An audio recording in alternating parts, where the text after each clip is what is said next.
पे हमें किसी आज़ादी हासिल की? हम कौन है? हमारी कौन सी नेशनलिटी है? इस किस्म का मसाइल है। अब रियासत मसाइल से भरी पड़ी है। अब 75 साल से इस पे उस तरह तवज्जो नहीं दी गई जिस तरह देनी चाहिए थी। सोशल मीडिया भरा पड़ा आटे के मसले के हवाले से कि रमज़ान आ गया, आटा दस्तयाब नहीं है। और आपने आज़ाद कश्मीर में मुझे एक ही चीज़ समझ आती है कि शायद अल्लाह ताला जो कि कोई इंसान से कौन सा काम लेता है, उस हवाले से शायद ऐसी चीज़ हुई हो कि मैं जिसकी जितनी अक्ल होगी अच्छी बात करता है, उसमें हमें ना तो सियासी ब्लैकमेलिंग में आने वाले हैं, ना किसी को करते हैं। लेकिन जिन करोड़ों के जो प्रोजेक्ट्स होते हैं उन पर लाखों पे रिश्वत दे के तो वो दिए जाते हैं। इस तरह के बड़ी मिसालें भरी पड़ी हैं और इंफ्रास्ट्रक्चर इसी वजह से तबाह नजर आ रहा है हमें आज़ाद कश्मीर का। इस हवाले से आपकी गवर्नमेंट क्या एक्शन लेती है? देखिए, बुनियादी तौर पर इसमें एक दो चीज़ें बड़ी जो क्लियर होनी चाहिए, वो ये है कि बड़े बड़े लोगों ने, गालिब ने भी कहा था कि ना आप मजबूरों पे तो मत आइए मुख्तारी। आप इंटरनेशनल बिजनेसमैन भी हैं, पाकिस्तान में अच्छे ताल्लुकात भी हैं आपके, तो आज़ाद कश्मीर की सियासत का इंतखाब क्यों किया आपने? देखिए, एक जो चीज़ें मैं वैसा आपको कहूँ कि ये जो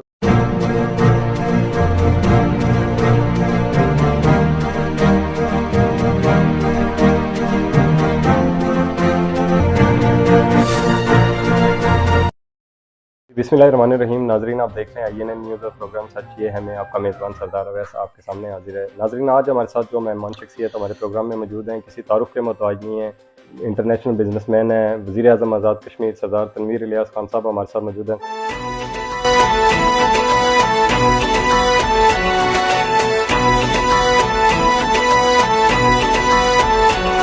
कश्मीर की हर एक वादी को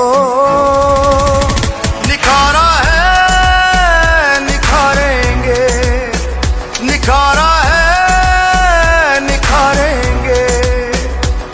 तनवीर इलियास की क़यादत में संवारा है, संवारेंगे, संवारा है, संवारेंगे। कश्मीर की आवाज, कश्मीर की आवाज।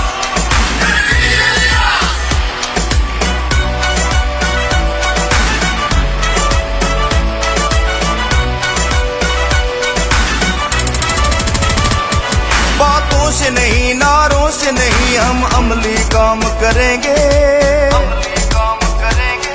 खिदमत हम अपने लोगों की हाँ सुबह हो शाम करेंगे, सुबह हो शाम करेंगे। फूलों जैसी इस वादी को निखारा है, निखारेंगे। कश्मीर की हर एक वादी को निखारा है, निखारेंगे, निखारा है, निखारेंगे। तनवीर इलियास की क़यादत में संवारा है, संवारेंगे, संवारा है, संवारेंगे। कश्मीर की आवाज, कश्मीर की आवाज।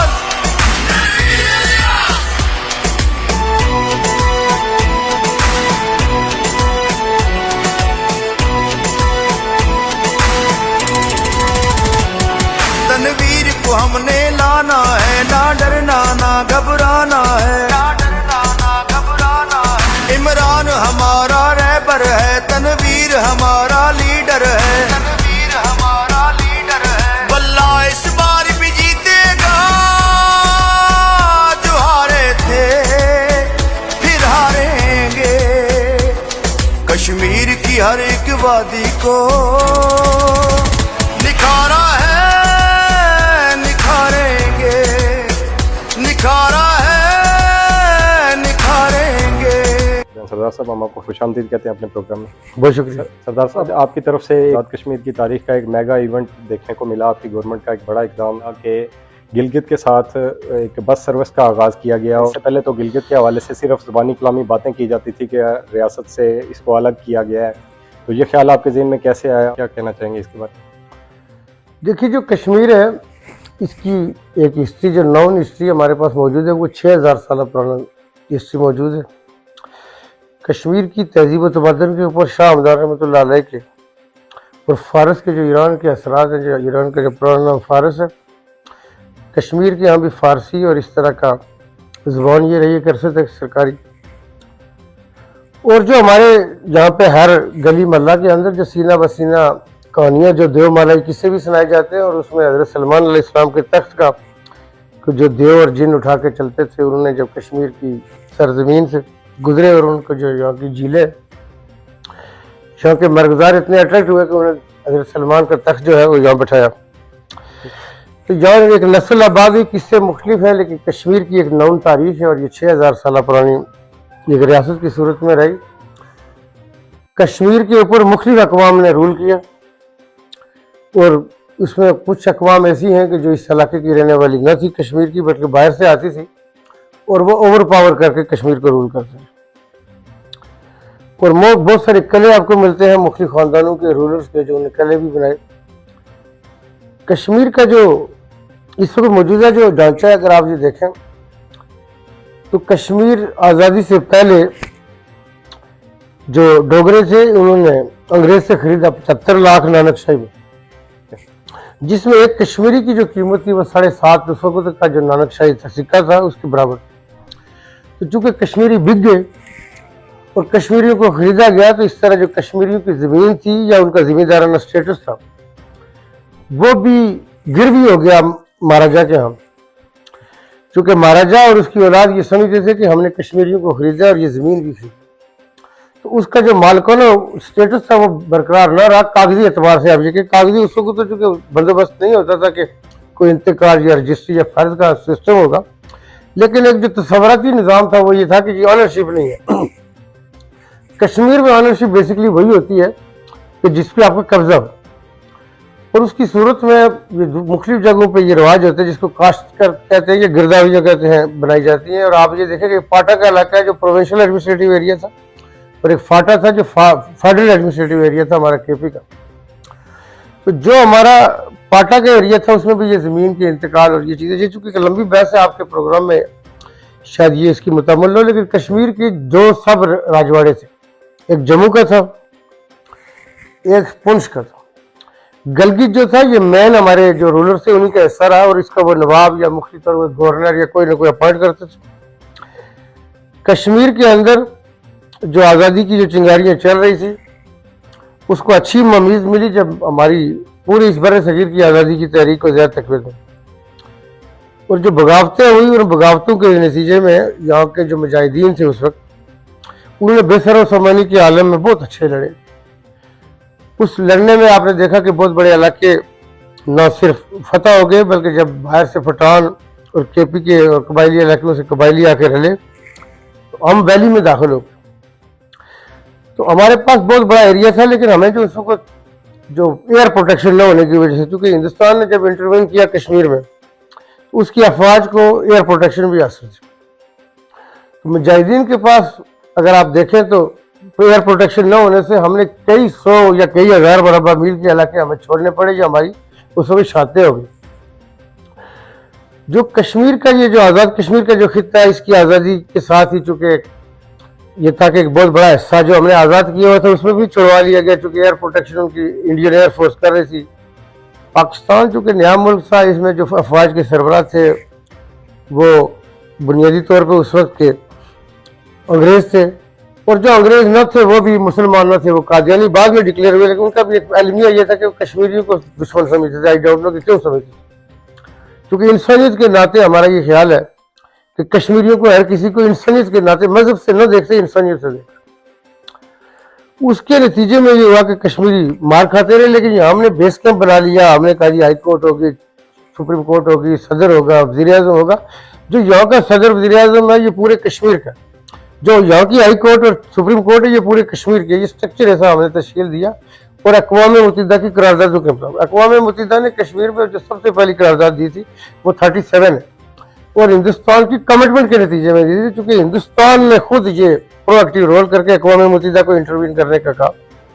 क्योंकि पाकिस्तान की जो सपोर्ट थी उसको बाबा काम थे, लेकिन चूँकि आगे फौज का जो बर्री फौज का सरबराह था अंग्रेज था, और मिसाइल के बावजूद बाबा काम के कहने पे खान अब्दुल कयूम खान और उस वक्त केपी के जो बड़े खवानीन थे उन्होंने कश्मीर के लिए दिल खोल के सखावत का भी मुजाहरा किया, कबायली जत्थे भी भेजे, जो उस वक्त भी उनके पास असला था वो भी दिया। अब ये सारे होने के बावजूद अगर आप ये देखें तो गलगित का आज़ादी का दिन हो रहा है और हमारा हो रहा है। उससे गलगित के लिए हमने इतनी तवज्जो न की, उससे ये हो गया कि आज़ाद कश्मीर में हम अपने मसाइल में उलझ गए और कुछ ऐसे हालात थे कि जो साजिशें थी, उन साजिशों के नतीजे में आज़ाद कश्मीर के अंदर उस तरह पूरा मन नहीं रहा।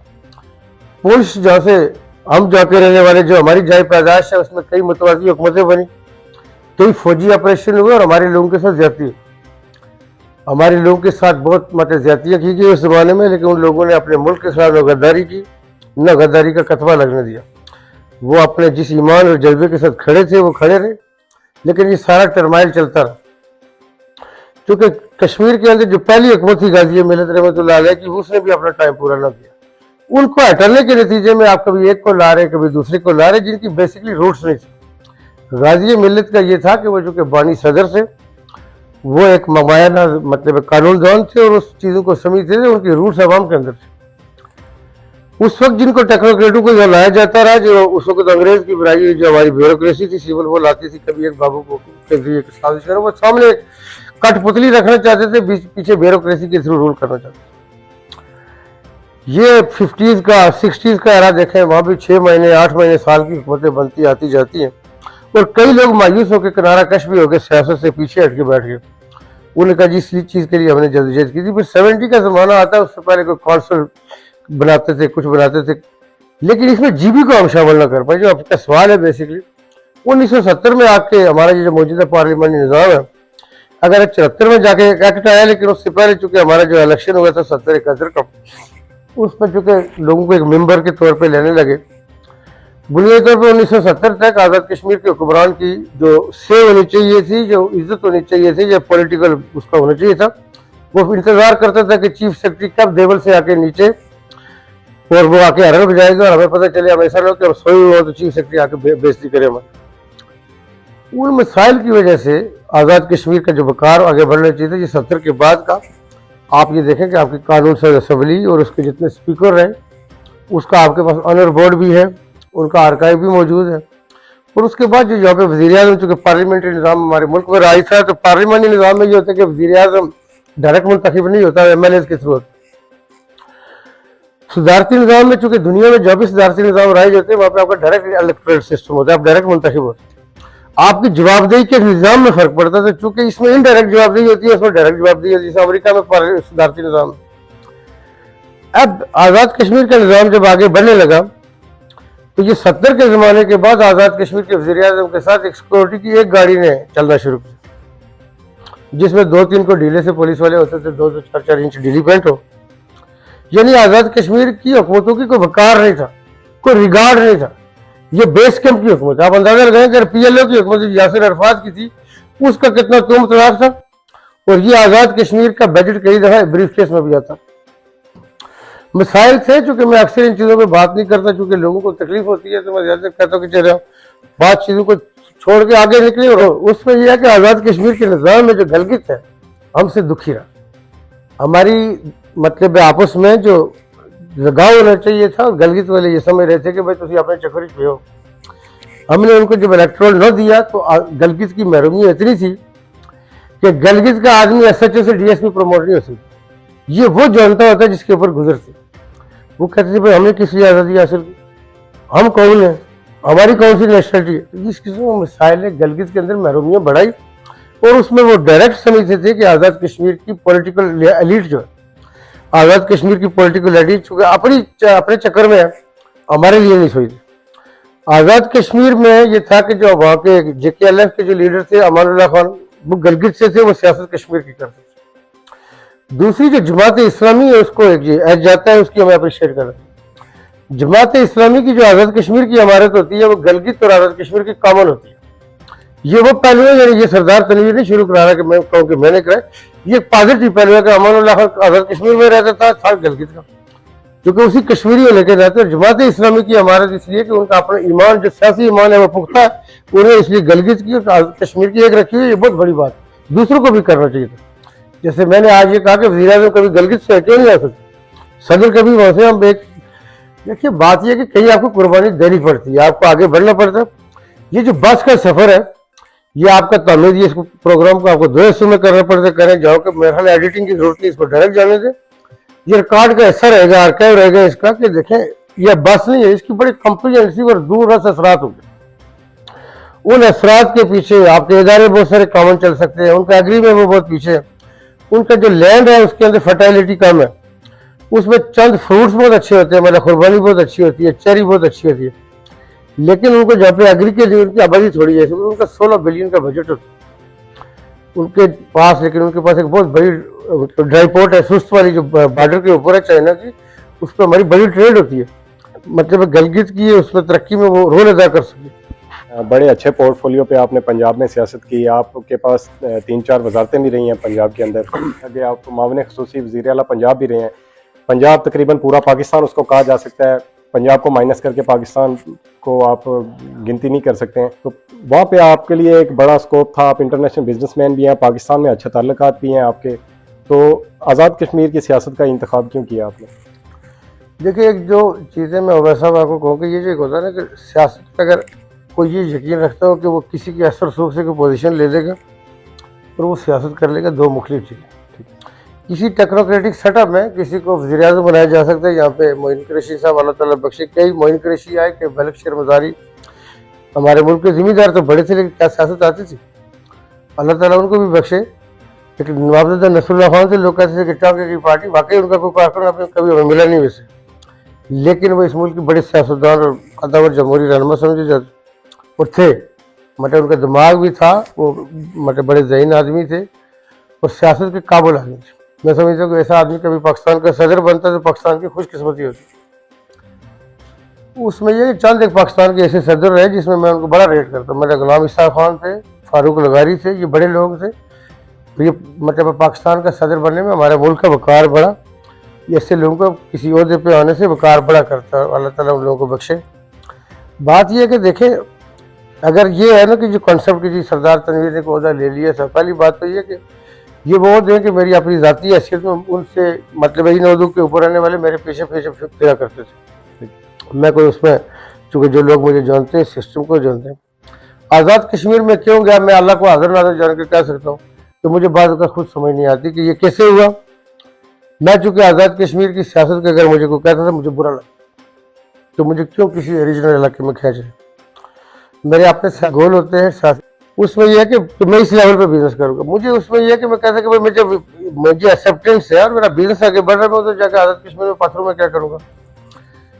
अभी ये है कि आज़ाद कश्मीर में मुझे एक ही चीज़ समझ आती है कि शायद अल्लाह ताला जो कि कोई इंसान से कौन सा काम लेता है, उस हवाले से शायद ऐसी चीज़ हुई हो कि मैं इस चीज़ के ऊपर मुकम्मल यकीन रखता हूँ कि मेरे हाथ में ऐसी चीज़ें हो रही हैं जो पहले कर सकते थे नहीं की हुई, हमसे हो रही है, उसने हमसे काम लेना था, मेरी अगर काबिलियत का इसमें दखल हो, उसके काबिलियत का कोई दखल नहीं। सियासत की जो मैं एक बात कर रहा था कि आप किसी के कंधों पे सवार होकर किसी की बैसाखियों पे आए, क्या आप कामयाब हो जाएंगे, आप हल्का जीत जाएंगे, लोग आपको कबूल कर लेंगे। आप मेरे हल्के से, मेरा ख्याल है मेरी कॉन्स्टिट्यूंसी से, आप शर्की से, आप शर्की से होकर आप अच्छे ऑब्जर्वर होंगे। मैं 8-9 दिन गया हूँ वहाँ पे, कोई 2 घंटे कोई 6 घंटे के लिए, अगर मैं लोग मुझे वोट न देते एक्सेप्टेंस फिर 7 दिन। अब उसके बाद आप ये देखें कि जो मेरा जीतने के 5-6 महीने के बाद जो बाग का जलसा था वो पुंछ की तारीख का बड़ा जलसा। बिल्कुल। तो सियासत है ना वो दूसरे की बैसाखियों पर नहीं की जा सकती। दूसरा सियासत आपको क्या, आपने अगर कोई समझ बूझ नहीं है कि किसी प्रपोजिशन से गुजरना कैसे, कोई ऐसी सूरत है जिसमें आपने बींगे हेड, आपने डिसीजन देना, आप एडवाइजर है, आप कैबिनेट मेंबर है, आप वज़ीर आला है, गवर्नर है, वो आपसे कौन करवाएगा। आपके अंदर अगर ये काबिलियत नहीं है तो अगर किसी ने आपको सिफारिश से धक्के से आपको वहां पहुंचा दिया, चूंकि बुनियादी तौर पे ये चूंकि लंबी हो जाएगी बात में इसको इस तरह मुख्तसर करते हैं, लोग अक्सर कहते हैं कि किस्मत बड़ी है, ये तकदीर जिसमें अक्सर लोग कहते हैं कि ये मजबूर महज नहीं है। बड़े बड़े लोगों ने, गालिब ने भी कहा था कि ना आपका मजबूरों पे तो मत ये मुख्तारी। अंग्रेजी की भी सही है कि मैन नाउन बाई कंपनी, बहुत सारी बातें इसके अंदर होती हैं। किस्मत तकदीर की सिंपल आपको बात बताऊं कि ये अल्लाह के इल्म पे दिलालत करती है, ठीक है, इंसान के मजबूर होने पे नहीं। ठीक है सर। तो इसमें यह है कि उधर क्यों गए ये कोई पता नहीं, लेकिन बेहतरी होगी। आपने तफसीलन ये बयान कर दिया कि आप आज़ाद कश्मीर की सियासत में क्यों हैं। आप रियासत मसाइल से भरी पड़ी है, 75 साल से इस पे उस तरह तवज्जो नहीं दी गई जिस तरह देनी चाहिए थी। सोशल मीडिया भरा पड़ा आटे के मसले के हवाले से कि रमज़ान आ गया, आटा दस्तयाब नहीं है, और आपने यकीनन बड़े काम भी किए। बल्दियाती इलेक्शन आपका ऐसा काम है जो तारीख में सुनहरे रूप से लिखा जा चुका है, लेकिन आपका एक बड़ा कारनामा है। उसके अलावा एहतसाब के हवाले से आप संजीदा हैं इस वक्त। आज़ाद कश्मीर के जो सिस्टम है इसको चेंज करने के हवाले से पुरज़्म है। तो ये जो मसाइल है इनके हवाले से, आटे का मसला हो गया, इंफ्रास्ट्रक्चर का जो मसला है, इस हवाले से क्या कहना चाहेंगे आप? देखिए, जो एक तो पहले मैं एहतसाब की तरफ आता हूँ। एहतसाब में ये है, हमारे इशू का एहतसाब ये है कि चेयरमैन है सरदार नईम शिराज साहब, बड़े अपराइट अफसर रहे हैं, अच्छी उन्होंने सर्विस की है। उनको हमने गवर्नमेंट ऑफ आज़ाद कश्मीर ने उनको मुकम्मल ये कहा है कि आप एहतसाब के हवाले से काम करें, पूरे एतमाद के साथ काम करें। जहाँ पे भी हुकूमत की मामले की जरूरत होगी, हुकूमत आपकी पोस्ट पर खड़ी रहेगी, मुकम्मल लॉजिस्टिक फैसिलिटेशन और मामलत करेंगे। और हमें यकीन है कि नईम शिराज साहब को, चूँकि एक तो उनकी इस महकमे की कुछ चीज़ें कानून साजी से मतलब कि वो ठीक होती रहेंगी, चूँकि कानून साजियाँ होती रहेंगी, लेकिन एक आदमी ने कानून को वायलेट किया है, लॉ को मतलब सेट असाइड करके वो अपने लिए काम करना चाहता है, अपनी ख्वाहिशात, उस पर मैं ये समझता हूँ कि असड बिजॉन्ड मीन की 100 बातों की एक बात यही डेफिनेशन है। किसी से भी सवाल देखें वहाँ पे होगा कि जो जाहिर तौर पे कानून की वायलेशन है। इसके साथ हमारा एंटी करप्शन का महकमा था, उस पर भी जो हमारे फार्मर एडिशनल आईजी और चेयरमैन सीबीआर सरदार तैयब वसी साहब को, उनको हमने अपॉइंट किया। और जो 3 इदारे हैं सब, चूँकि यहाँ की पॉलिटिकल रेजिम प्रेशराइज करती है, इदारों को तंग करती है, कोई इधर से खींचे उधर से खींचे, तो ये वो उनका यकीन होना चाहिए और यकीन पुख्ता रखें कि किसी एक इदारे को दबाएंगे दूसरे को क्या तेजी लगेगा। एक अगर उन्होंने कार्रवाई जारी की थी, 2-3 और भी आइडियाज है, नहीं सकते। उसके लिए कि सियासत में, जमहूरियत में पॉजिटिव हम लेके, चूँकि मैं इंतकाम की सियासत पे नहीं यकीन रखता। यहाँ के चूँकि सियासत से किसने कितना सीखा है, वो बात करते हैं जी फलां बंदा इंतकाम लेता है, और बात ऐसी बचपन में बात की होती है, वो जो फुटपाथ की किसी किताब की पढ़ी हुई उनका बात का जवाब क्या आदमी दे। लेकिन इसमें ये है कि देखिए, जहाँ पे पॉजिटिव काम करेंगे हम उनको वेलकम करेंगे। तो पिछले दिनों उन्होंने कहा था कि किसको सियासी ब्लैकमेल हम कर रहे हैं, पर जिसकी जितनी अक्ल होगी इतनी बात करता है, उसमें हमें ना तो सियासी ब्लैकमेलिंग में आने वाले हैं, ना किसी को करते हैं। लेकिन जिन्हें कोई टकरी है तो उन्हें फिर समझ आएगी। लेकिन रियासत के वसाइल न लूटे हों तो हमारे सैराकों में रियासत के साथ कुछ करके आए तो रियासत को पैसे वापस कर दें, तो ये तरीकाकार होता है इस मामले में। सर, आप ये बताएं कि आज़ाद कश्मीर में जो तरक्याती प्रोजेक्ट्स होते हैं, जो स्कीमें होती हैं, ये करप्शन का एक गढ़ है। यहाँ पे करोड़ों के जो प्रोजेक्ट्स होते हैं उन पर लाखों पे रिश्वत दे के तो वो दिए जाते हैं। इस तरह के बड़ी मिसालें भरी पड़ी हैं और इंफ्रास्ट्रक्चर इसी वजह से तबाह नज़र आ रहा है हमें आज़ाद कश्मीर का। इस हवाले से आपकी गवर्नमेंट क्या एक्शन लेती है? देखिए, बुनियादी तौर पर इसमें एक दो चीज़ें बड़ी जो क्लियर होनी चाहिए, वो ये है कि आज़ाद कश्मीर के अंदर हमने ई टेंडरिंग को जोर दिया और काफ़ी हद तक शुरू कराने में कामयाब स्टार्ट हो गई। लोकल गवर्नमेंट वाले ढीले हैं, उसमें हमारे CNW वाले जो उन्होंने इसको शुरू कर लिया और हमारी वजीर ने भी इस समय एक्सटेंड में शुरू किया। ई टेंडरिंग से ये जो ठेकेदार फाइल के पीछे आता है, फिर उसकी आनी जानी जब शुरू होती है, उसके साथ हमारे महकमे के लोग निचले लेवल पे इन्वॉल्व होते हैं, तो ये आनी जानी से ताल्लुक बढ़ता है और वो ताल्लुक फाइल में जाता है और फाइल में रिफ्लेक्ट होता है। बुनियादी तौर पर ई टेंडरिंग में काफ़ी हद तक शफाफियत आएगी। आज़ाद कश्मीर में हम सेल बना रहे हैं और हमारे आने वाले लोगों से भी ये वज़ीर आज़म के सेल बनाए, कोई कंप्लेंट या पोर्टल या किसी तरह से हमने खबर को चाहिए पूछे कि पता जरूर करें, कोई चीज़ अनअटेंडेड नहीं चाहिए। अभी ये है कि जो आज़ाद कश्मीर के अंदर हमने अपने मैनिफेस्टो के अंदर और हमारे इलेक्शन कैंपेन में जो चीज़ें कही थी, वुमेन एम्पावरमेंट पे अल्हम्दुलिल्लाह तारीख है सबसे बड़े हमने काम शुरू कर लिए। मतलब स्टार्ट किया है नहीं, अभी तो पहले हिट हुई होगी। लोग बंदा कहते हैं आज 450 ने देखा। बात यह है कि ये इसके लिए एनेबलिंग करनी पड़ती है, प्राइवेट सेक्टर की एनेबलिंग करेंगे, आपका पब्लिक प्राइवेट माहौल बनेगा। वुमेन एम्पावरमेंट पे, यूथ पे, ऑनलाइन पे, अमेजोन वाले सी फूड के ऊपर आपने देखा कि मंगले की जो हिचड़ी से हम काम ले रहे हैं। जिम्मेदार बचाओ मुहिम आज़ाद कश्मीर में जो पहले कहा था कि आपके ख्वाबों की ताबीर होगी, हमारे ख्वाबों की ताबीर होगी, ये आपको मिलने जाए।